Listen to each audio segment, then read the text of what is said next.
আসসালামু আলাইকুম।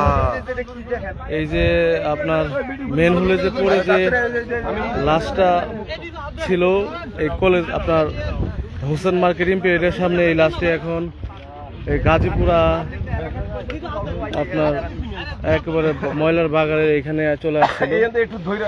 অলরেডি লাশ পাওয়া গেছে। এন্ড যে আপনার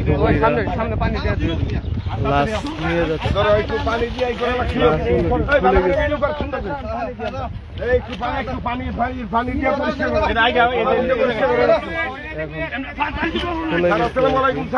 আজকে উদ্ধার অভিযানের প্রথম এই মুহূর্তে স্যার লাশ পেয়ে গেছি স্যার, চকের মধ্যে স্যার। এই যে বিলের মধ্যে স্যার, বিলের মধ্যে এই মাত্র স্যার নেমে আজকে পেয়ে গেছি স্যার।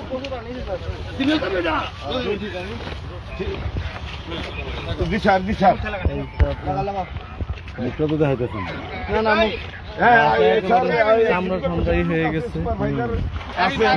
এখন স্যার চিন্তা করে দেখেন স্যার, আলোচিত ঘটনা স্যার। এই ময়লার বাগানে ডুবুরি মাছ উৎসব প্রথমে লাশটি পায়।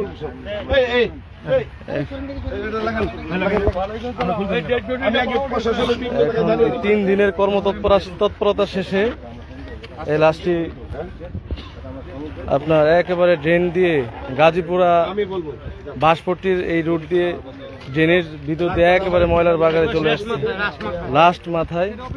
এবং আজকে দিনের শুরুর প্রথম ধাপে একেবারে প্রথম ধাপেই এই লাশটি উদ্ধার অভিযান সফলতা লাভ করে।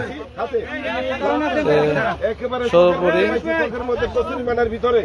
কচুরিপানার ভিতরে এই লাশটি প্রথমে হয়। কোনো সাংবাদিক নাই, কোনো সাংবাদিক নাই এই মুহূর্তে। তবে কথা একটাই, যে মানুষ চলাচলের ক্ষেত্রে একটু সাবধানতা অবলম্বন করতে হবে।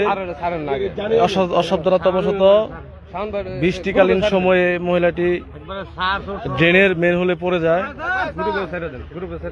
এবং পরিশেষে অনেক স্রোতের কারণে মারা যায়। 3 দিনের খোঁজাখুঁজি শেষে আজকে শুরুতেই কচুরিপানার ভিতরে এই লাশটি পেয়ে যায়। সবাই ওনার জন্য দোয়া করবেন, আল্লাহ যেন ওনাকে জান্নাতুল ফেরদৌস নসিব করে। আসসালামু আলাইকুম।